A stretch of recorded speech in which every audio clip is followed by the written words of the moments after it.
I'm Matt Booker. I'm Dave Laird. And I'm Lucas Thompson, coming to you from Australia, the land of chicken sexes and tennis players with existentially affronted facial expressions. And you're listening to The Great Concavity.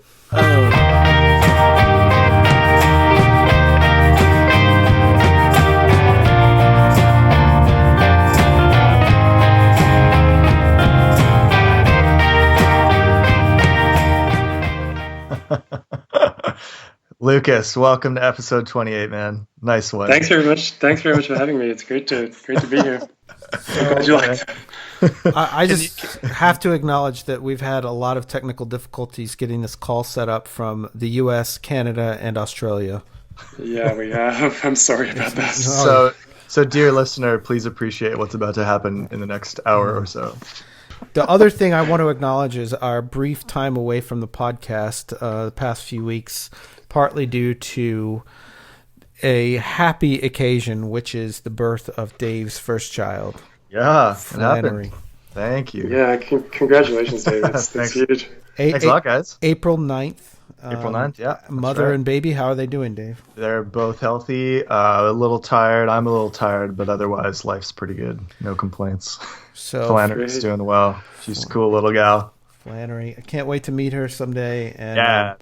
Just want to say cheers to all of you for that. And yeah, thank you, man. We appreciate that. We're joined today, as you could hear, by scholar Lucas Thompson, who is a research fellow at the University of Sydney, Australia. And he is also the author of Global Wallace, David Foster Wallace and World Literature, which is the first volume in a new series by Bloomsbury called David Foster Wallace Studies. Mm-hmm. Could you tell us, Lucas, a little bit about the series and how the book ended up as the first book in the series? Yeah, sure. So this series is edited by Stephen Byrne at the University of Glasgow. It's got quite a long list of sort of editorial board members, advisory board members. Marshall Boswell's on there, who listeners will surely know. Luke Herman from Belgium, Steve Moore from the US, Charlie Harris is on there as well, Cassia Body and Paul Giles. So this series was kind of set up by Stephen to be this new home for really long books of Wallace criticism. And yeah, I think we'd been talking for a while about scholarship and about Wallace related things, and Stephen's been a kind of a really big champion of my work for a couple of years now. So he was really intrigued by the project and wanted to kick it off with this book on sort of Wallace and world literature. And the book grows out of your research, a lot of it conducted at the Ransom Center, and the book is really, I would say, the best overview of Wallace's influences that don't often get talked about. Was that part of your motivation for writing the book? Yeah, that's exactly my motivation. I mean, I'd sort of heard a lot and read a lot of stuff kind of when I was thinking about this, about Wallace's relation to American fiction. I mean, writers like Thomas Pynchon and William Gaddis, John Barth get talked about a lot. But when I was kind of thinking about this project, I sort of thought he was being a little shortchanged by only being situated in terms of US literature. So I wanted to kind of expand out those influences and look for more global sources of his style, of the kind of themes that he's writing about all the time. So the project was basically a way of, or the methodology rather, was just kind of combing through Wallace's interviews, the kind of more obscure nonfiction he'd written, and just taking note of all the names that he mentions. Because there are so many non-American authors that he kind of cites and lists as favorite authors or as reference points. And I really just wanted to go and read all those guys and kind of figure out what he was doing with them, whether there were kind of genuine, substantial points of influence, or whether, and I thought this could have been a possibility at the start, that maybe they were just kind of there for different reasons. They were trying to signal an interest in global literature that maybe wasn't as substantial as the American stuff. And I think what I found was sort of that it's just as substantial as the American influences, if not maybe more in some cases. And that he really takes a lot of things from global writers. That's cool. You got a pretty interesting statement from Stephen Byrne in the intro that says that you have examined the Ransom Center in more detail than anyone else. Tell us about your time at the Ransom Center, and do you think he's right? And Yeah. Yeah, that's such a flattering line, and I think that's the thing that I'm sort of most happy with about the his many compliments in there. But yeah, I don't know if that's true. I don't think it's necessarily true anymore. I mean, a lot of writers, Jeff Severs and David yeah. Herring and people like that have done extensive sort of studies of the archives as well. Mhm. But yeah, I did really want to make this a book about discovering the archival stuff. Mhm. I spent about a month in the Harry Ransom Center over 2 trips. Wow, that's a Um, lot. Yeah. yeah, and it was great sort of connecting with you, Matt, while I was there and hanging out at some of your favorite haunts around Austin, which was really amazing. We had fun. Yeah. Yeah, that was a real highlight of the trip. But yeah, these 2 week or so stints at the Harry Ransom Center. I was just amazed by the richness of the material in there. I wasn't expecting to find quite so much. And I combed through almost everything to try and find just any kind of hints, allusions, kind of passing references, anything I could find to kind of world texts or to non-American fiction. Right. And I was just startled time and time again by the things I found. I was also really amazed by the kind of marginalia and the writing in the actual books that are in the archive. I wasn't quite expecting them to be so richly annotated and detailed. Yeah, that comes Um, up quite a lot in your book that you comment on. yeah, Yeah, that's really cool. I was just kind of flabbergasted by like how many stories he's sort of drafting literally in the margins of other people's work. Hmm. So in like the Flannery O'Connor collections of stories, for instance, that he owned, he was writing kind of these story outlines for things that made it into brief interviews with Hideous Men and sort of plot lines in Infinite Jest.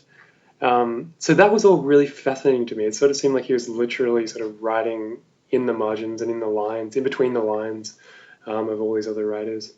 So yeah, that was a real compliment from Stephen, and I'm very grateful for it. Yeah.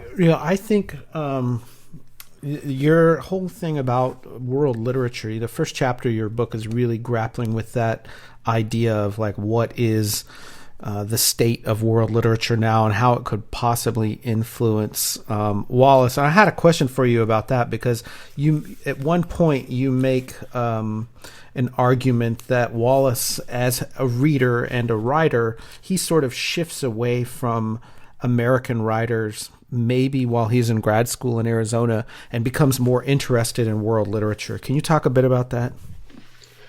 Yeah, I think that's right. I think while I was at Arizona, one of the kind of the criticisms that he has about the MFA program that doesn't get talked about a lot, obviously he's kind of not particularly taken with a sort of a reductive approach to form, and sort of some of the cliches that get trotted out at MFAs. He's not particularly flattering of his teachers and things. But one of the things that I think really bugged him about the MFA program was just how kind of shallowly nationalistic it is. He sort of has this great line about how there's a whole generation of students doing MFAs who are being brought up to, it's something like, brought up to believe that Salinger invented the wheel, that Carver and Beatty are driving all that's worth chasing, where basically it's just like a continuation of American text and nothing outside of that ever gets spoken about. So I think that's one of the points at which he starts thinking about this broader tradition.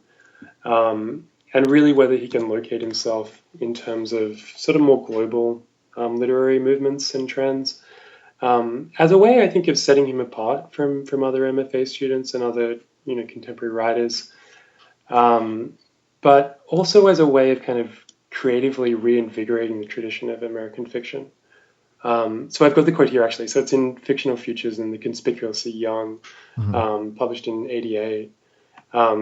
Where he says, and this is the quote I butchered before, he says that international classics such as those written by, quote, Homer and Milton, Cervantes and Shakespeare, Maupassant and Gogol, to say nothing of the Testaments, have receded into the myths of straight lit, while aspiring young writers labor under the delusion that Salinger invented the wheel, Updike internal combustion, and Carvey, Beater, and Phillips drive what's chasing. So that was kind of a different way of I mean, it's often mentioned that he has these problems with the MFA program and the way that fiction writing is taught in American institutions, but that seemed like an interesting way in to thinking about this project.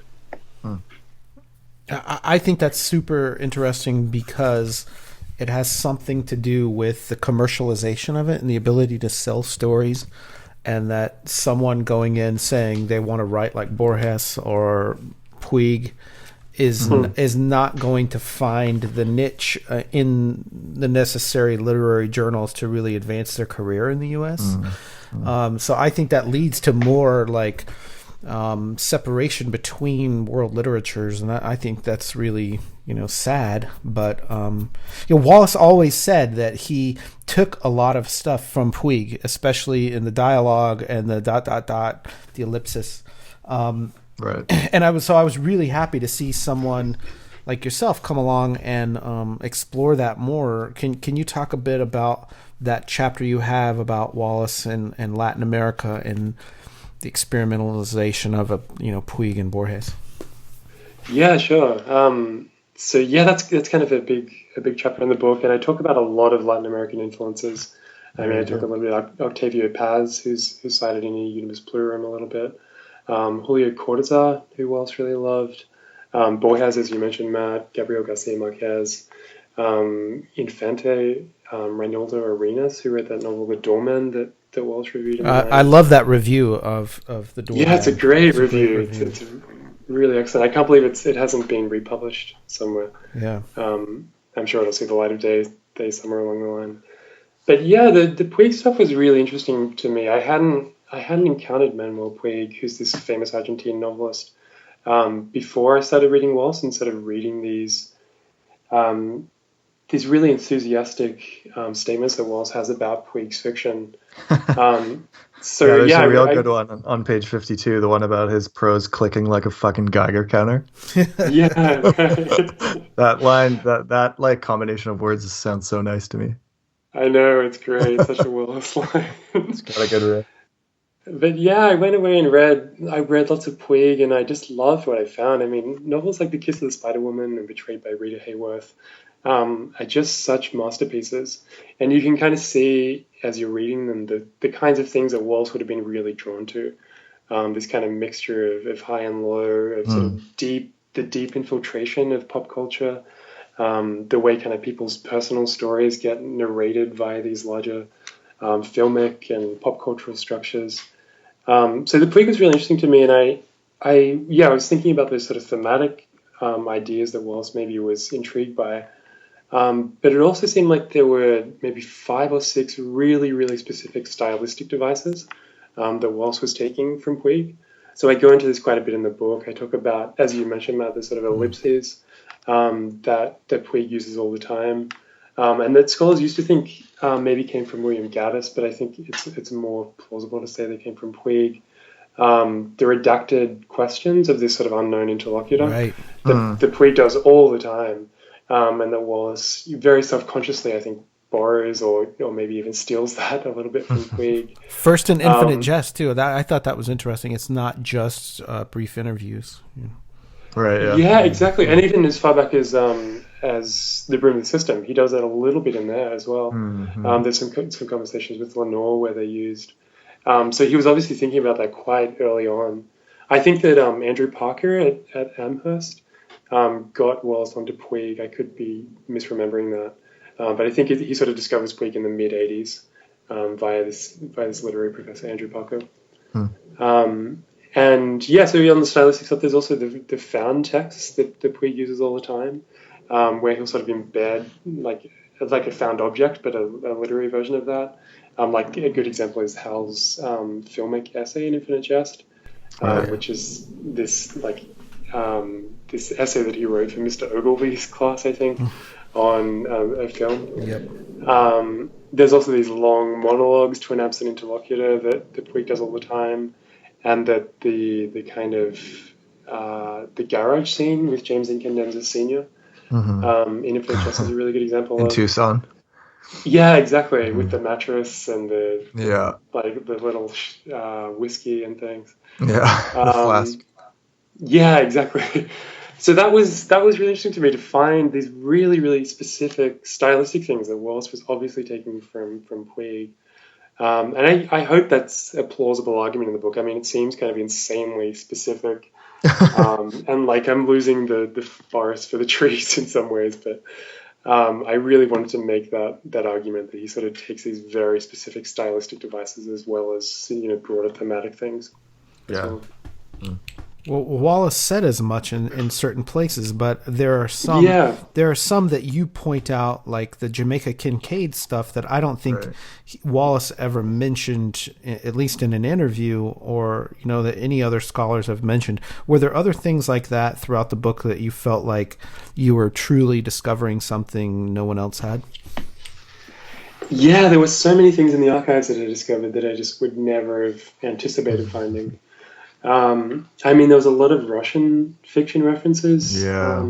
to things like some things that he'd mentioned very tangentially in interviews, like Daniel Kahne's, this famous sort of Russian experimentalist, sort of modernist experimentalist, but also people like Gogol and Tolstoy, obviously, who he's talked about.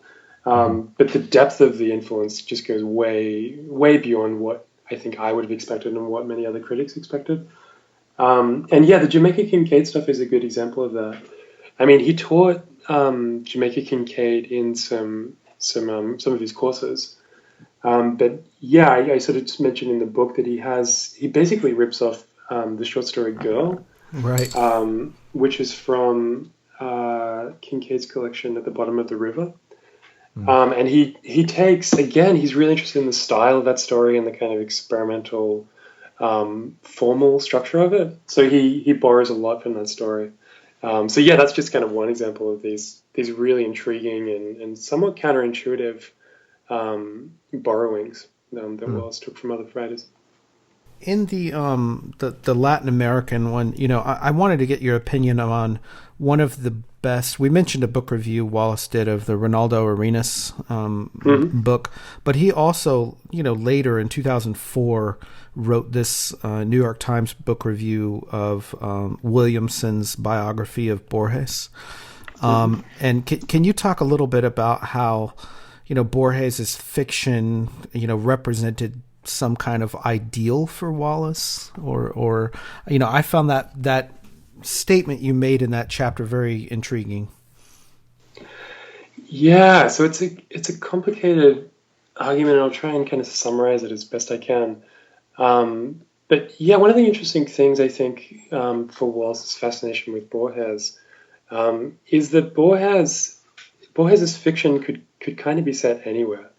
And there's some Argentine stories that he does early on, and there's obviously references to a lot of kind of specific Latin American places and cultural discourses and things like that.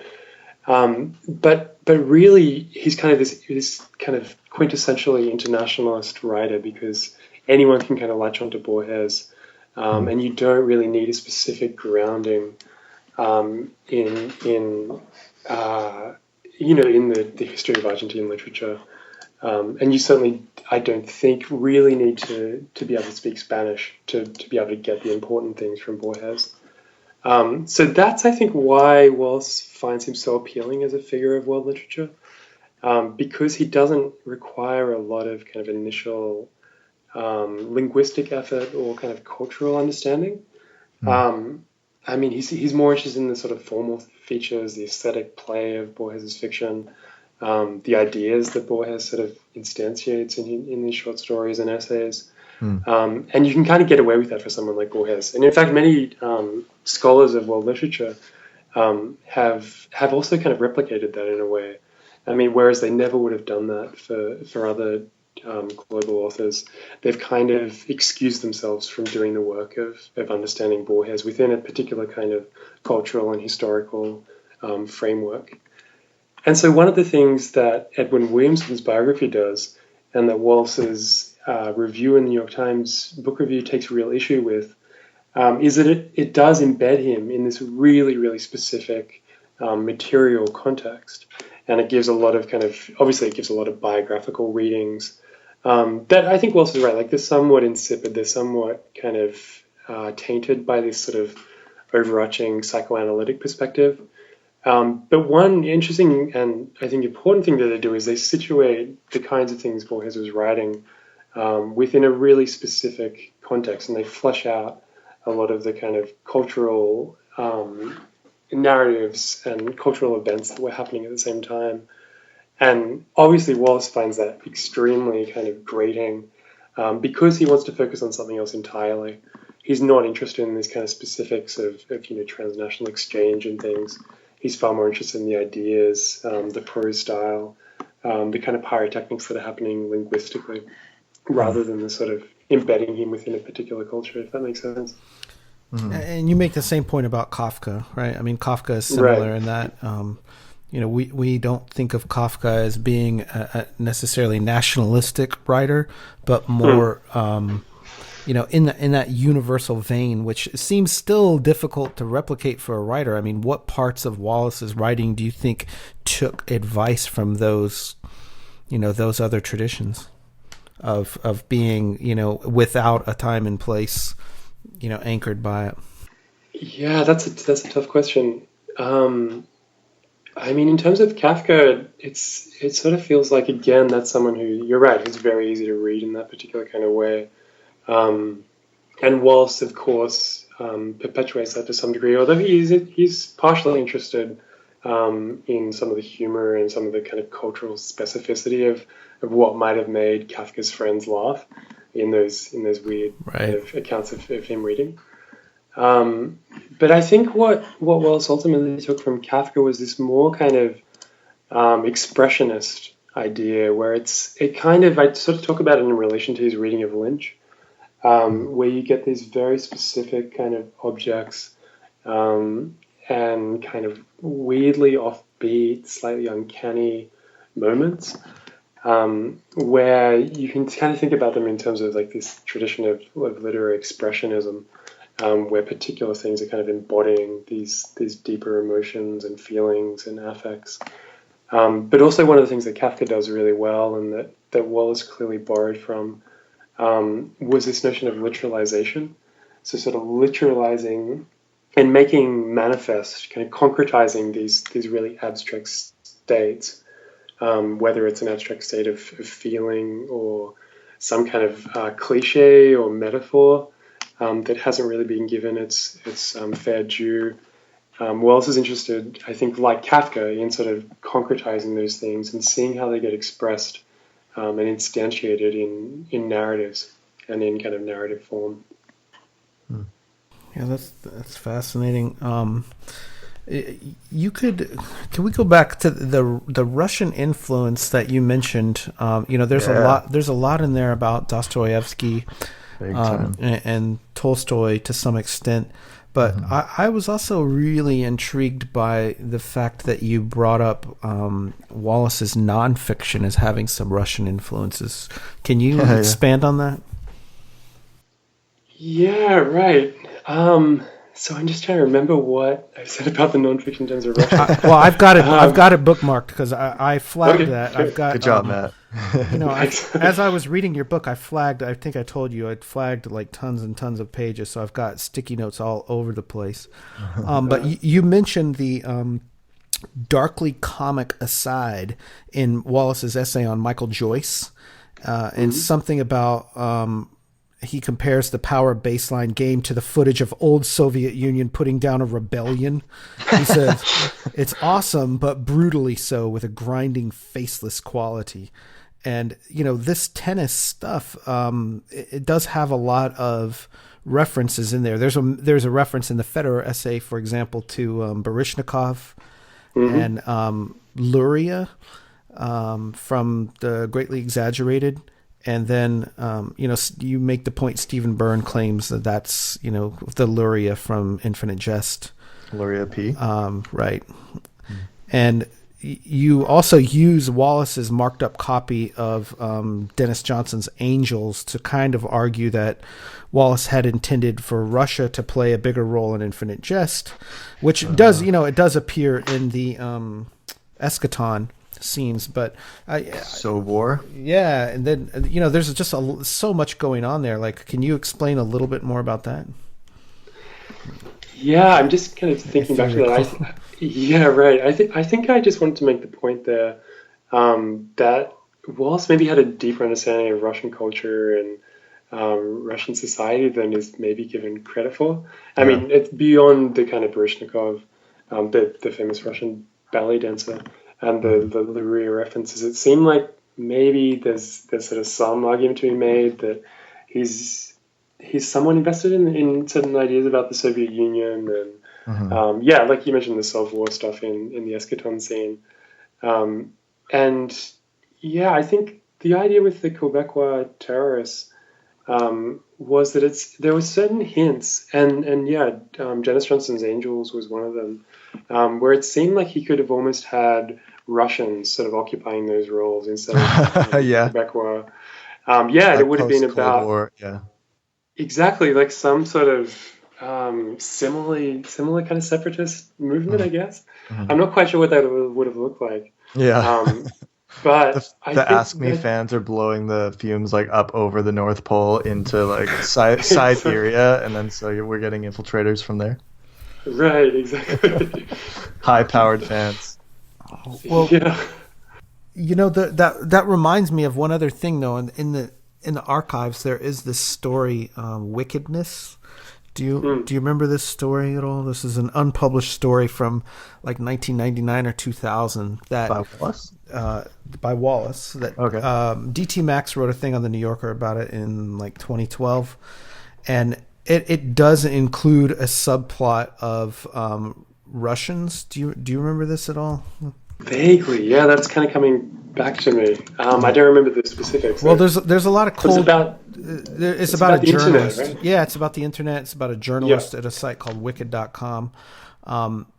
And then there's just a note at the end of the story about something about an internet site owned by Russians, which, in light of recent events in the U.S. is, almost prophetic. Weirdly But I think this idea of Wallace coming of age in 1985, when you were talking about Puig, I remember when Kiss of the Spider Woman came out. I think I was in like 4th or 5th grade, right? But I remember my parents going to see Kiss of the Spider Woman and it being, nominated for Oscars. And I Wallace at the time was 22.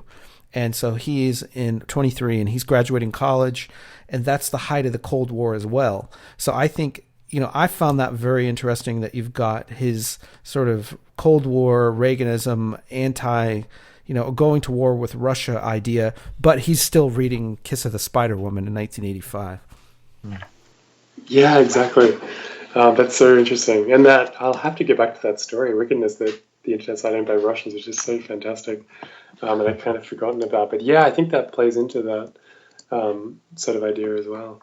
Definitely. Well, and one other thing, I was in the archives recently, and I found some letters of Wallace's where he signed his the salutation, or not the salutation, the closing of the letters was, he used a Russian term, spasiba, which means like thank you.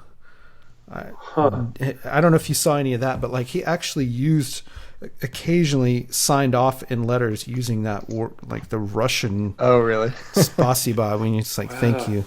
And That's so interesting. I was like, where is he getting that? And the other thing I would say about Russian is last year when we were talking about Infinite Winter.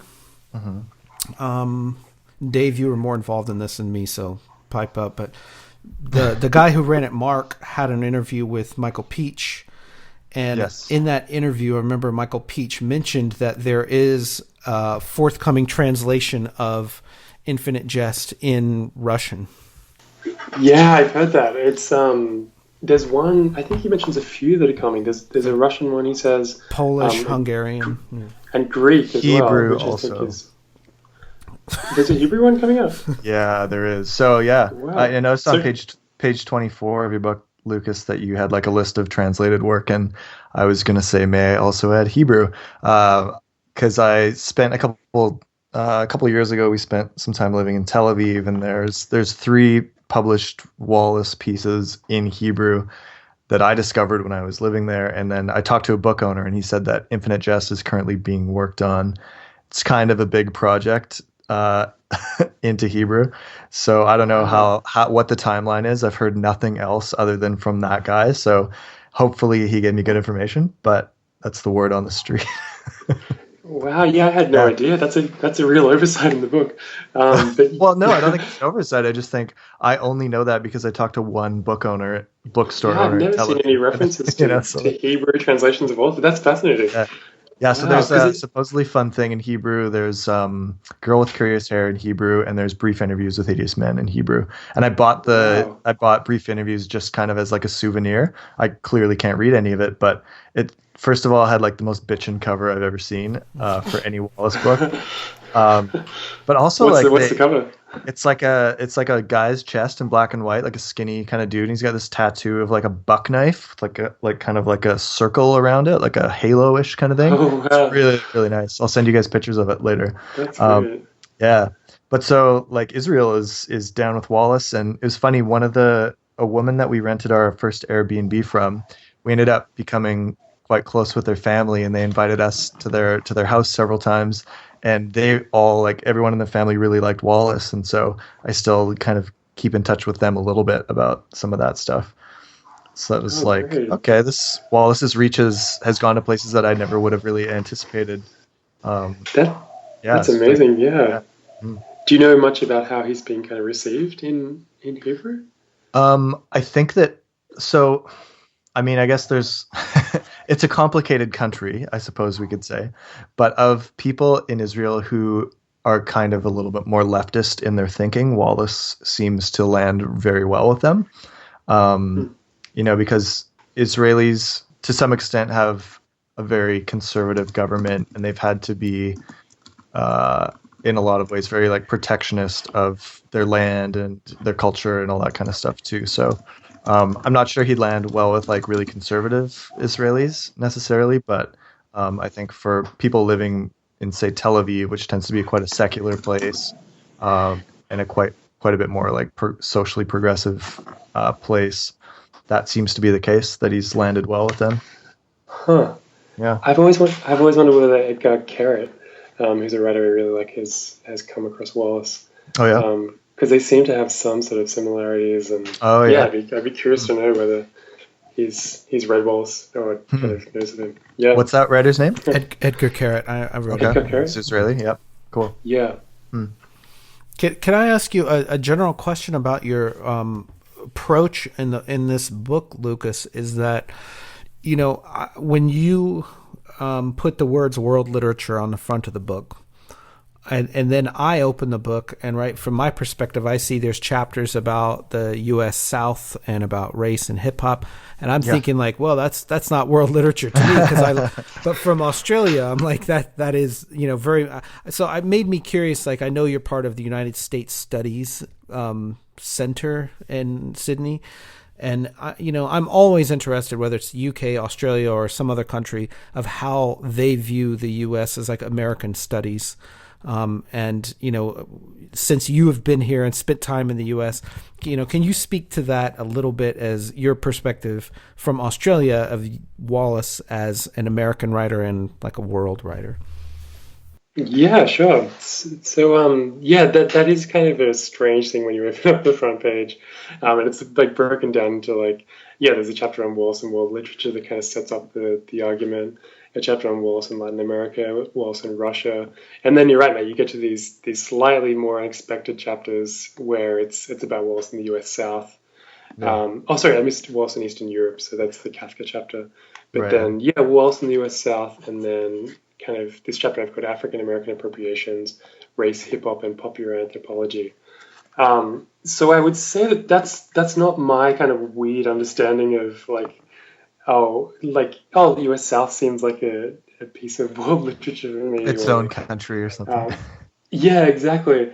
But I wanted to experiment and push the kind of boundaries of what we consider world literature to be a little bit in this book, because as much as I've kind of set it up as kind of in the framework of world literature scholarship, I far from saying that Wallace was kind of a paragon of that kind of approach. I mean, many of the critics that I talk about in this book who are world literature professors and things So people like David Damrosch and Wechi Dimmock, Dilashani Kupan, people like this, would all kind of have huge problems, I think, with how Wallace appropriates and reads texts from other countries. So, first of all, like he's not reading them in the original. He's kind of relying on translation. He's not, as I mentioned before, particularly interested in sort of the cultural and political dynamic of these books. So Damrosch has this nice little line about the kind of duty of reading world literature sort of faithfully and in good faith is to find some sort of middle ground between what he calls the twin perils of exoticism and assimilation. So exoticism on the one hand being this idea that, a book from Argentina is just so other, it's so exotic, it's so kind of alienated from me that I just want to kind of fetishize it as a distant object. That's sort of one peril, he says. And assimilation is just the idea that, it's pretty much just American fiction, just in another language or something. It's recognizably like me and like I am. So Wallace, I think, makes, if I could call them, it feels weird to kind of call them mistakes, but I think Wallace makes both of those mistakes at certain points in his reading. And doesn't exactly try and do the really kind of rigorous, ethically sort of meticulous readings that some of these critics might prefer. Which is just to say that an artist's interests and an artist's sort of obligations are very different from those of critics, right? Which seems kind of obvious, but I think that's the way you get around it. To say that Wallace's aim was to try and kind of reconfigure and reinvent American fiction, and he did that by whatever means he could. One of those ways just happens to be kind of casting about and looking for kind of particular formal techniques and stylistic idiosyncrasies that come from other literary traditions. So that's kind of a long-winded way of answering the first part of that question. But then in terms of, I wanted to think about what kind of Wallace's literary map in a global sense maybe looks like. Because he does do these kind of really interesting pairings and sort of unexpected kind of conglomerations of countries.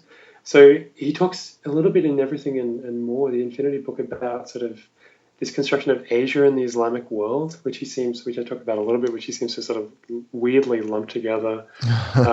He has a very strange understanding of what Eastern Europe is. So that I explored that a bit in the kind of Kafka chapter. So I think he's sort of playing with some of these national boundaries a little bit in the way he thinks about other traditions. But then I wanted to say porousness of certain borders. Exactly right. It's as like Jeff Severs would say. Exactly. And in terms of the Eastern, the existentialism stuff, I wanted to kind of, Wallace is a northerner, right? Like he kind of traveled to the South, I guess, but I wanted to argue that, for most northerners of his generation, like the South is pretty much a foreign country in a kind of weird way.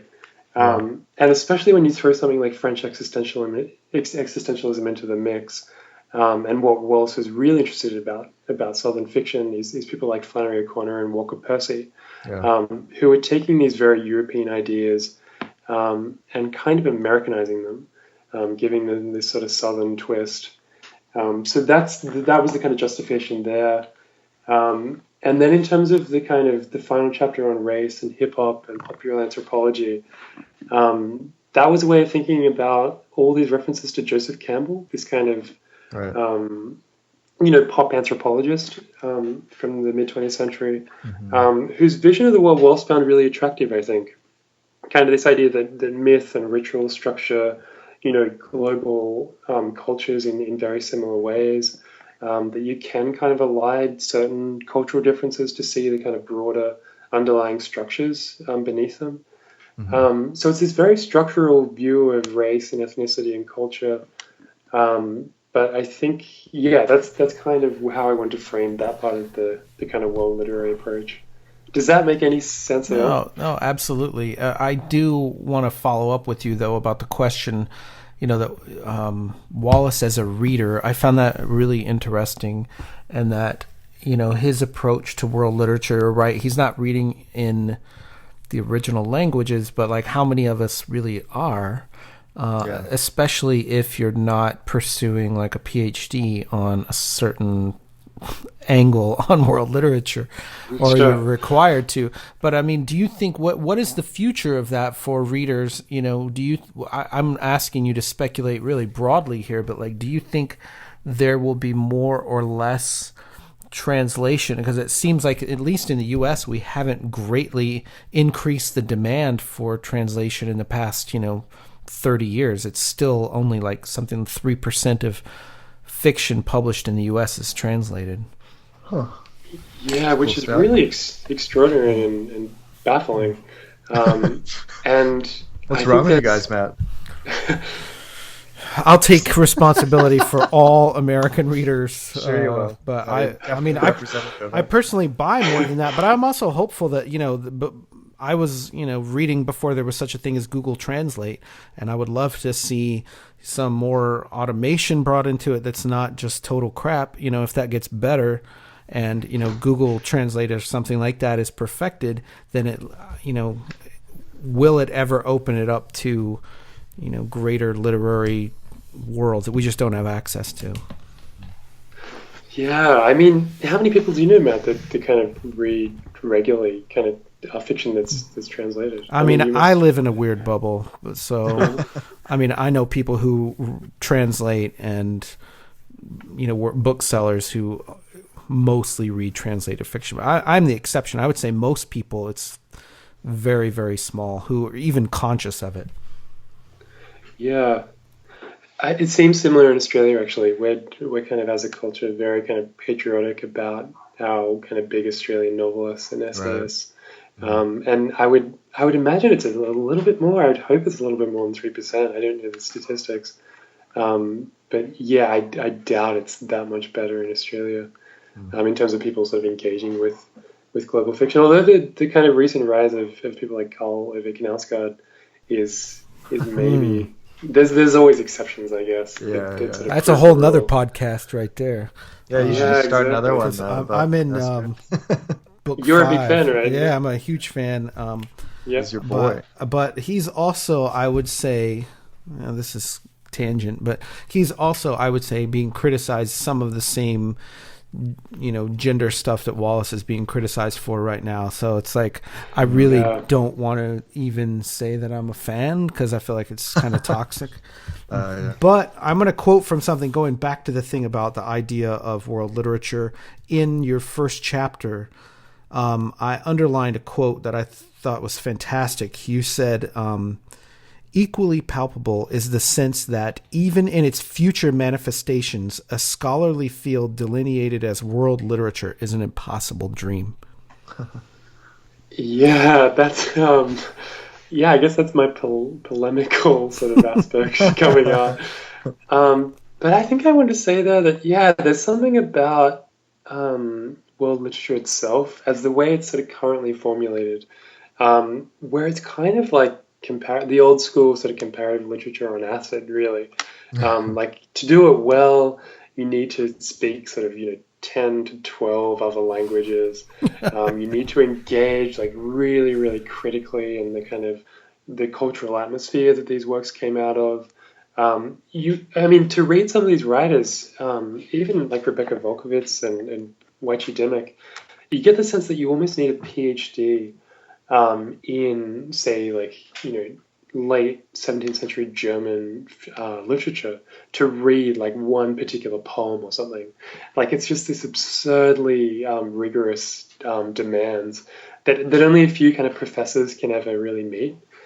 And there's a kind of, I read about this sort of latent utopianism in the field, and it's sort of many critics have accused David Damrosch of, where there's sort of this idea that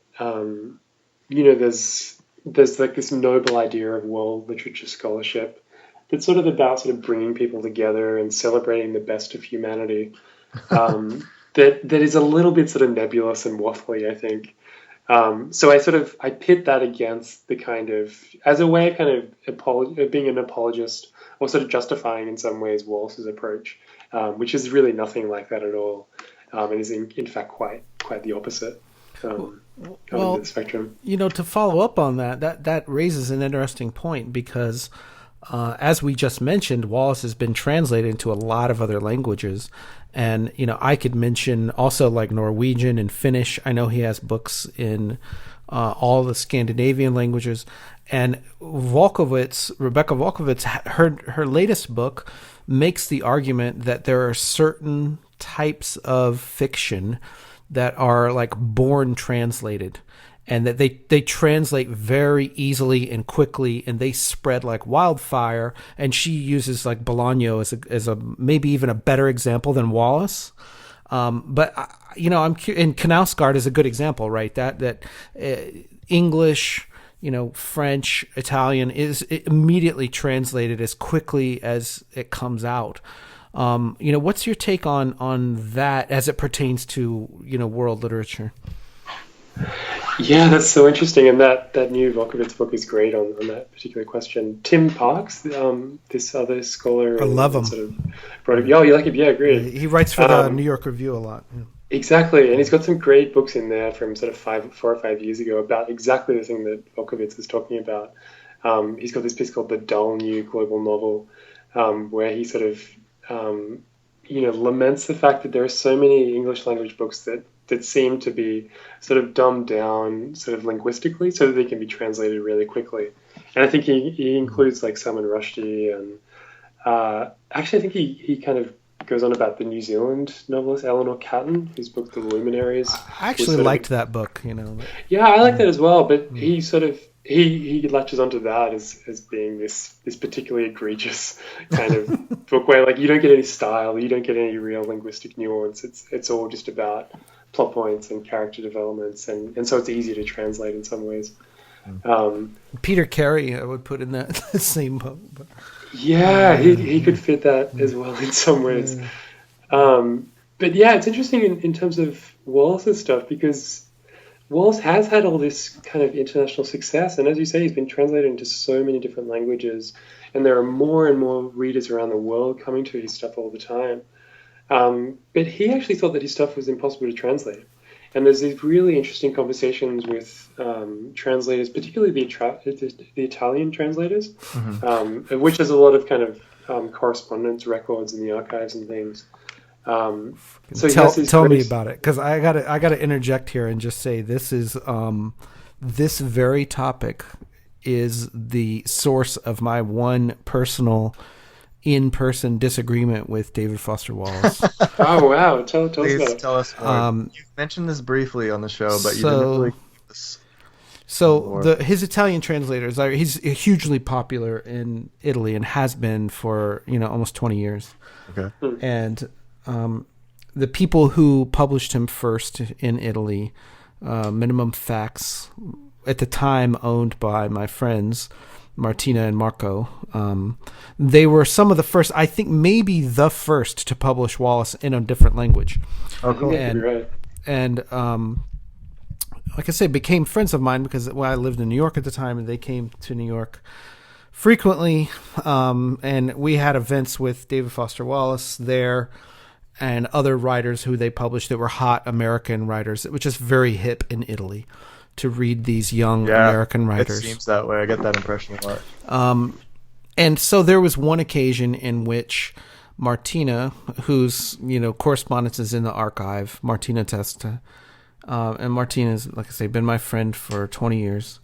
She asked me to give Wallace some questions when she was translating Girl with Curious Hair. And so I did, and I had this very dispute that you're talking about, which is Wallace said, a lot of this, he was like, oh God, more questions about these stories that he wrote he wrote these in grad school when he's like 26, right? 25. Yeah. And a lot of it's just voice exercises. He just wanted to get a book done. Mm-hmm. And someone asking him 20 years later about details of one sentence It's just excruciating. Every translator is asking him the same questions. What does this mean? What does that mean? And so a lot of our translators actually ended up on the Wallace listserv asking these questions. But I made the argument to him. I said, nothing is really untranslatable to me. And they translated Finnegan's Wake into Japanese. So is there a certain kind of hubris a little bit? Yeah. To say that like my work is untranslatable. Yeah, that's what I was like calling him on, and he didn't like that at all. But to his credit, it later wrote me a letter of apology, which most people would not do. But did he really? Do you have that letter like nearby? Can you read it for us? I still have it. Still have it. It's not nearby, sure. but I still have it, of course. And I think this is a huge issue, like I say, that Wallace dealt with for most of his writing life. So I mean, what is your take on that? Like things being untranslatable. Clearly, those letters in the archive attest to the fact that some things are difficult to translate, right? Right. Definitely. And some of the voice and some of the references that he talks about in those letters, there's some great, the Ruth Martina attested there's some stuff in the interview, and I've had some correspondence with her as well. She's been fantastic. But Adelaide, an Italian translator called Adelaide Cioni as well, there's some correspondence Wallace has with her that's really sort of revealing.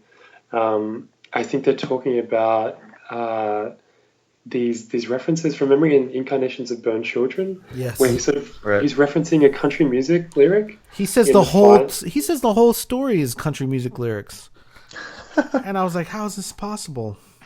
Yeah, I think I found a few, but I can't find that as many as he seems to think there is.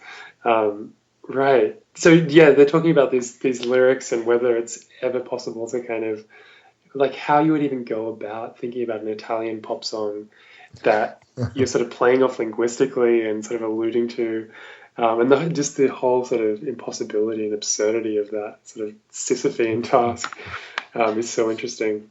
But yeah, I mean, it does seem a little hubristic. I think you're right, Dave, to assume that it's just like my work is too linguistically complex to be translated.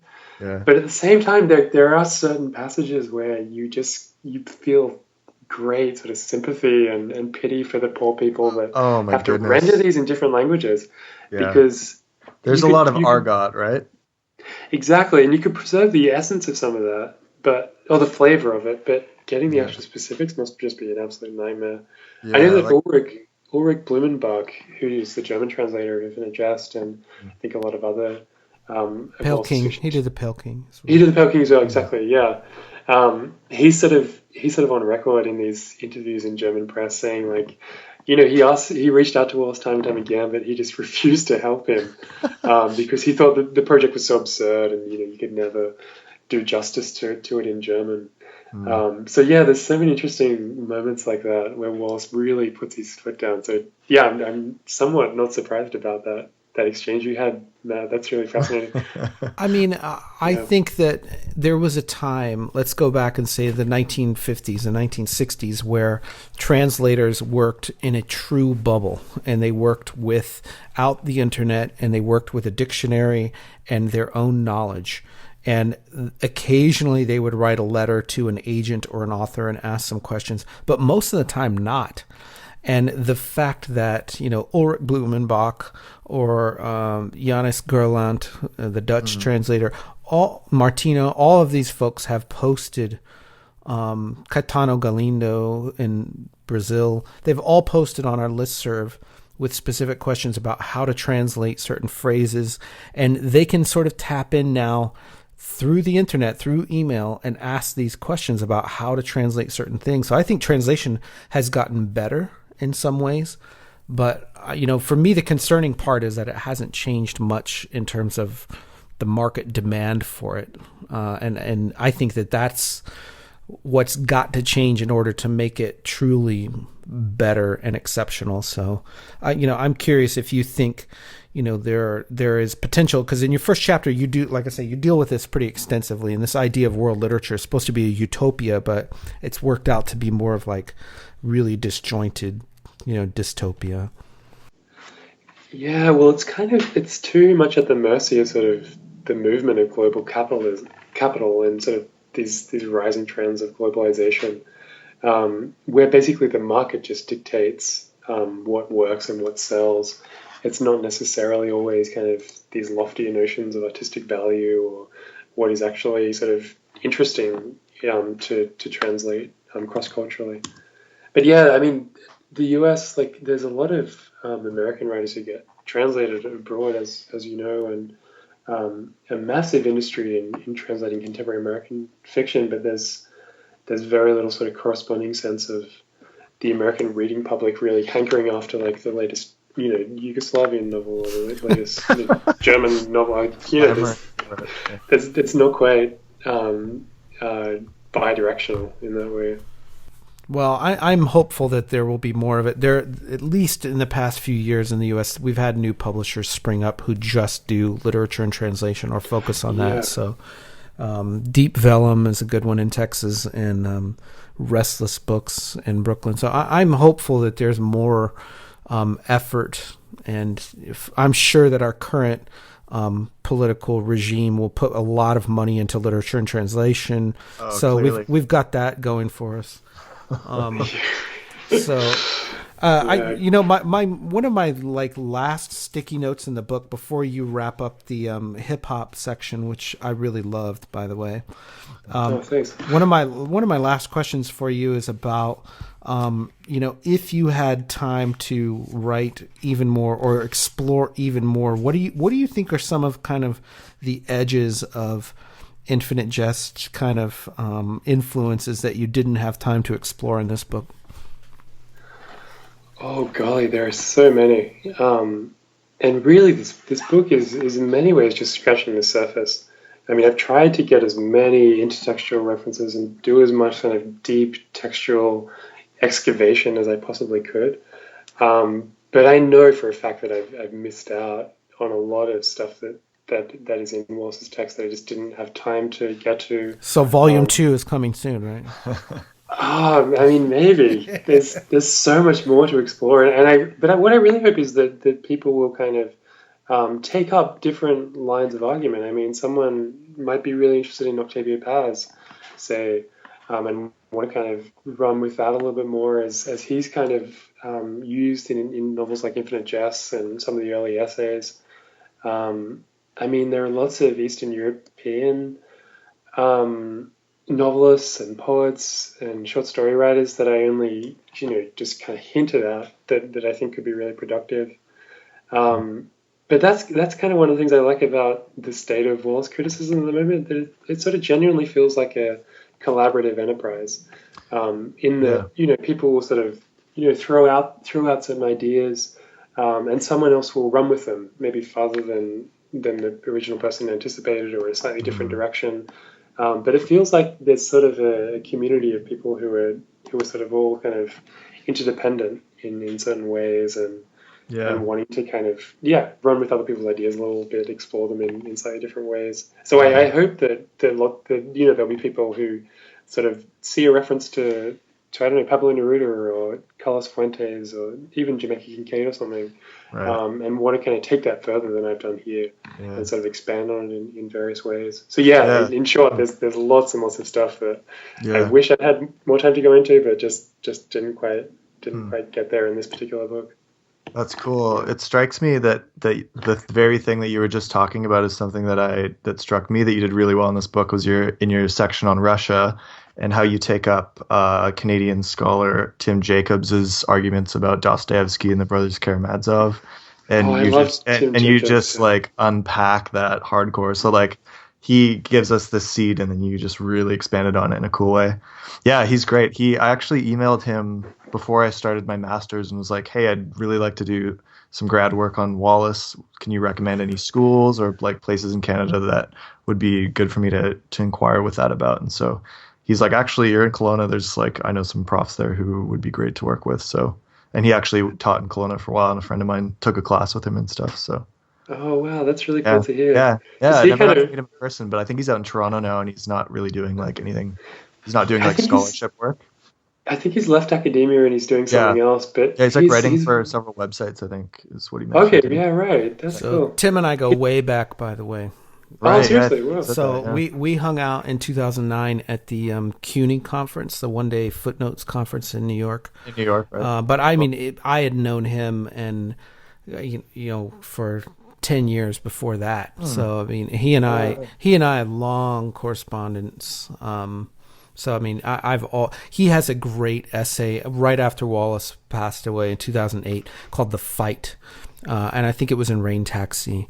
And if that is a great piece. If you haven't read that piece, that to me, I mean, I think his dissertation on Wallace is phenomenal. But that piece, "The Fight," is also something I think about a lot. His criticism and his essays are so good as well. I mean, the stuff he did on Gerard Manley Hopkins and the Dostoevsky stuff. He's got a great piece on Stendhal that is really worth reading as well. I feel like he's one of these people that really made me want to try and become a literary critic and see if I could sort of match that high level of literary analysis. So yeah, he's a hugely inspiring figure to me. Yeah, I think it was even just his master's thesis, right? The piece on Dostoevsky. No, that was his PhD. It's a dissertation. Okay, Yeah. For some reason I thought it was And so when I was like writing my own master's thesis, I was like, well, this is nearly not as good as Tim Jacobs, so I don't know if I'm gonna pass. But that makes me feel way better, Matt. So thank you. Well, I want to say that Lucas, before this book came out, I've been following Lucas's writing since I think you published your first journal piece about 7 years ago. Oh, yeah. And I definitely kept an eye on your work because I found like each one of your articles was something that people saved. And you mentioned the Wallace community, where I think it is unique in that you have a lot of Wallace fans who actually read the criticism, which is rare for a lot of literary studies.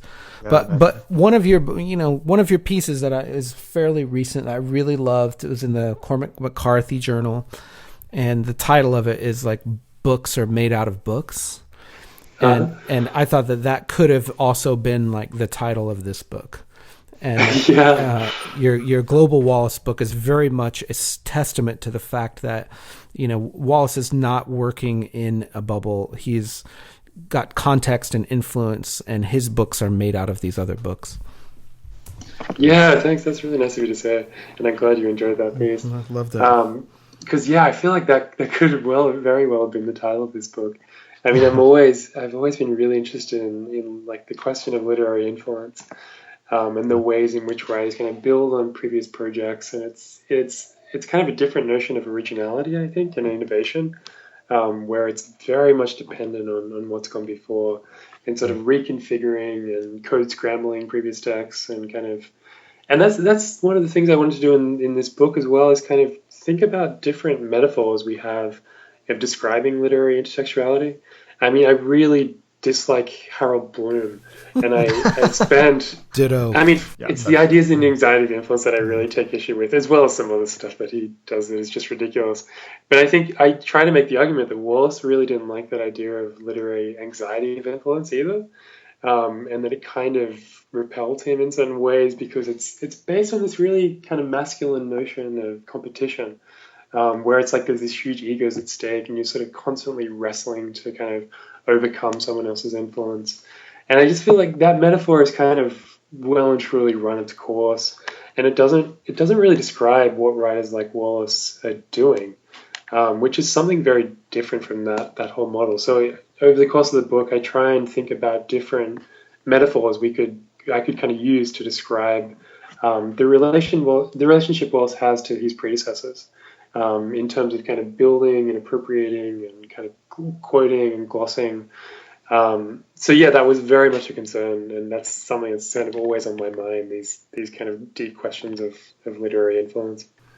Well, I think you've handled it extremely well, and especially in this book, it's going to be invaluable to all future Wallace scholarship. I want to thank you, very much for writing it and for coming on the show today.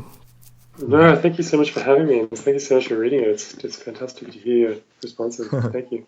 Yeah, that's awesome. Do you have any insights for us, Lucas, about what we might be able to expect from the David Foster Wallace Studies series in the future? Do you have any insider information about what kind of books and things we can expect from that series?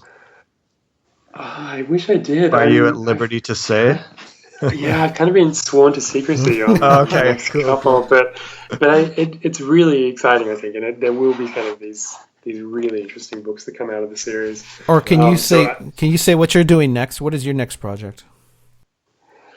I've got a few kind of things on the boil, and I'm doing a lot of teaching at the moment, so I'm kind of finding it difficult to kind of get back to research. But in terms of Wallace stuff, I presented a paper on Wallace's screenplay for the Bremen System a couple of years ago at the Wallace conference. I remember it. I saw you guys that panel. Yeah, that's where. Yeah, so I'm still trying to, like 2 years later almost, trying to think more about Wallace in relationship to American film, particularly in terms of experimental filmmakers who kind of make it into Infinite Jest, people like Hollis Frampton, Stan Brakhage, Maya Deren. What Wallace kind of took from them in terms of like literary transplantations of sort of these experimental film ideas, and also just like the material history of that screenplay, or the treatment rather for the what a waste of time though. I mean, I feel like every time I think about that, I'm like, damn, Wallace, you just wasted a lot of time on that. Yeah, I think that's how he saw it as well. He kind of spent 6 months trying to write this film and get off the ground, and it just didn't really work. If I recall, didn't you like have a paper on something else accepted, and then you just changed and gave that other paper? Yeah, I think I was going to talk about like Eastern European stuff, and you're like, no, I don't want to do that. You're like, I want to do this. I'll just save it for a monograph that I'll write in a couple of years. Yeah, I guess. I don't think this will be a monograph. Maybe like an article. But yeah, I think because Terry Gilliam was like supposedly going to be the director of that film. Which he was attached to it, right? Oh yeah. Yeah, I think he maybe was financially attached to it. They were kind of pitching it to him, but crazy. Yeah. So hopefully something on that soon. But I'm working on something sort of more about contemporary American fiction more broadly. Sort of the next book project, hopefully. Cool. Yeah. I wonder if you can give us like a quick kind of like rundown of the Wallace scene in Australia these days, because I mean I've met a lot of Australians who keep coming to these Wallace conferences in Paris and Illinois, and it seems to me that you guys have like a pretty robust scene going on down there.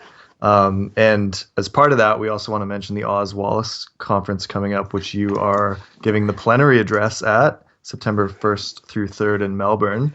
Yeah, I'm so excited about that. Yeah, that's cool. And David Herring's heading down for the keynote. Tell us a bit about Australia.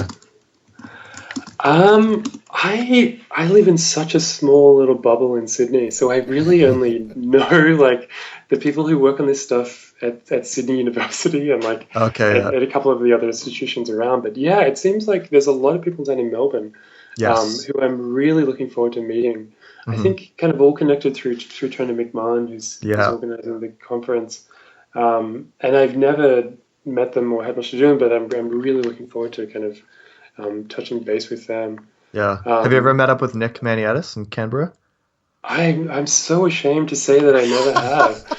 I honestly can't believe it, because I've kind of emailed him for a number of years, and I really want to meet him, but I don't know, we just never go to Canberra, and I've met him. It's like I've met him 2.5 hours. I haven't. Yeah, I have in New York, 2009 again. Oh, for the conference? Yep. The Footnotes? He came to that. Yeah, right. Yep. Yeah, of course, yeah. And there's also, it just seems like any English speaking, university now has someone who has done an MA or a PhD on Wallace. Yeah.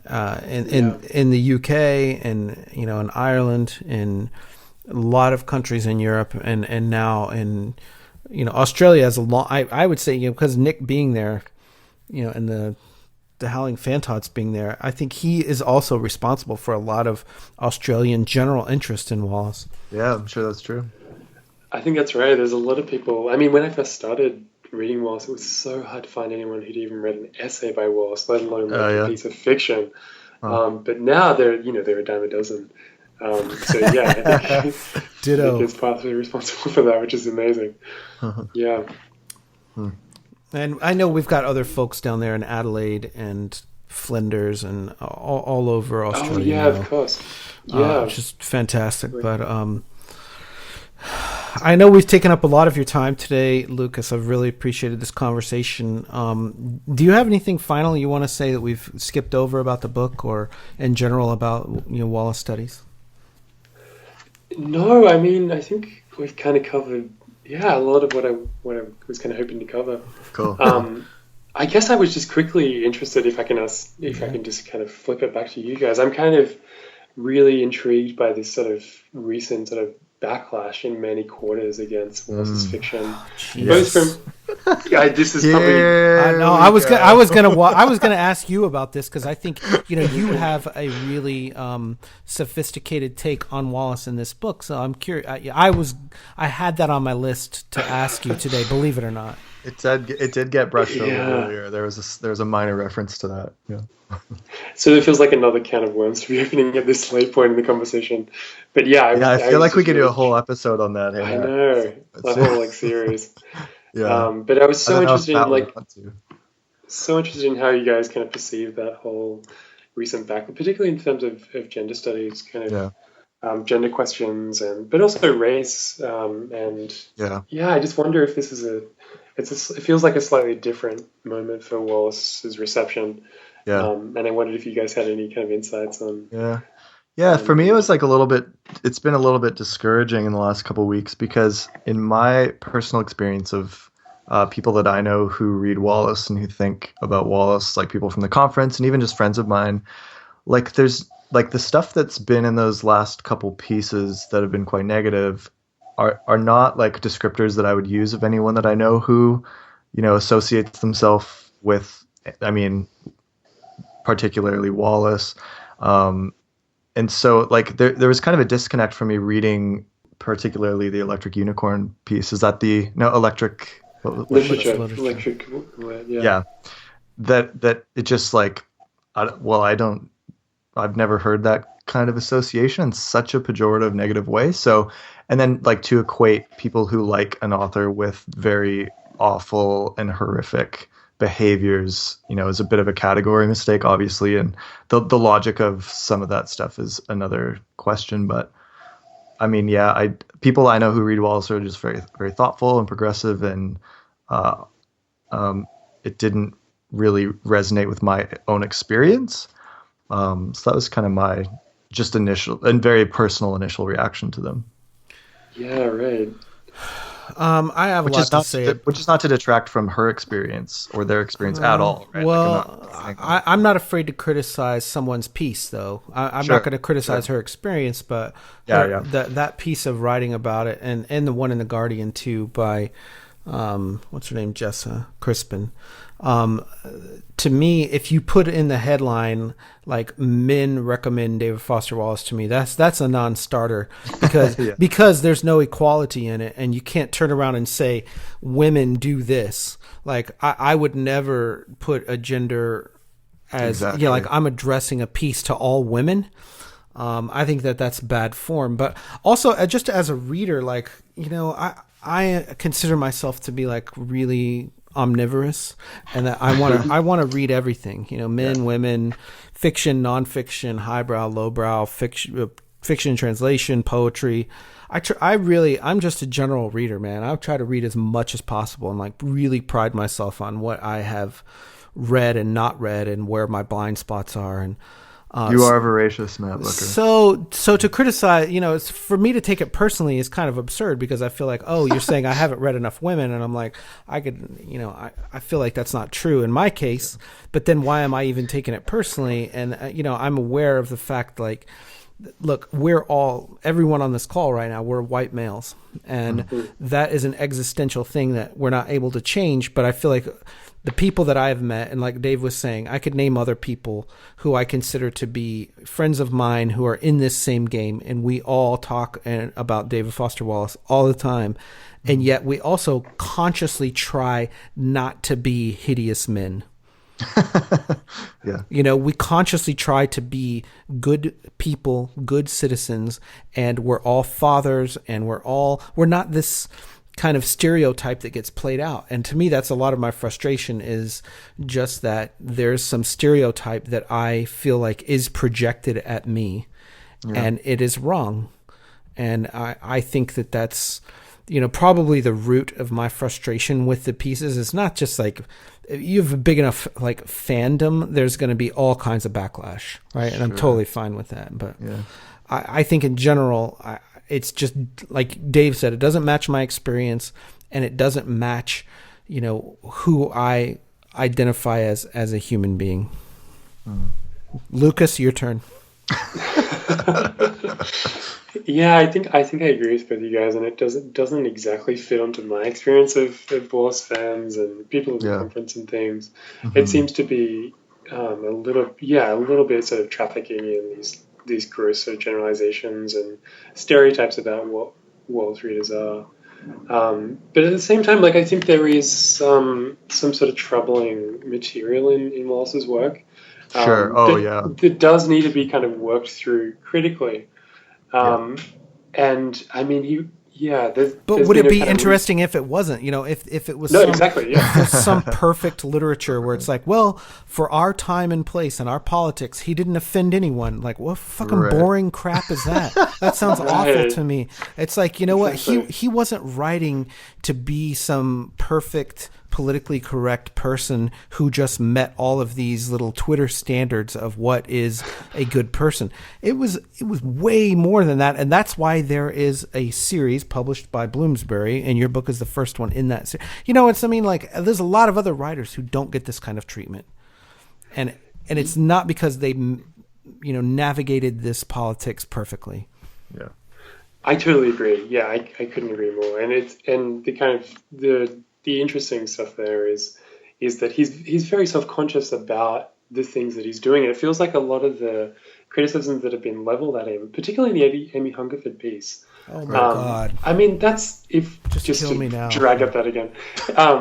That's stuff that Wallace has kind of anticipated and kind of thought deeply about and kind of internalized within the logic of the fiction in many ways.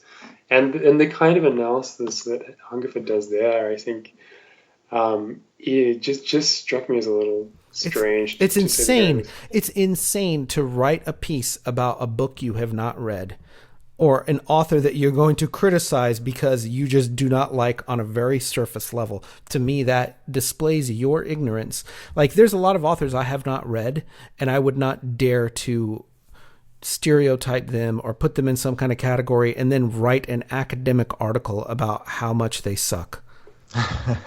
As our friend Rob Short would say, like, you got to do the homework. If you haven't done the homework, like, hold your comment until you have, perhaps.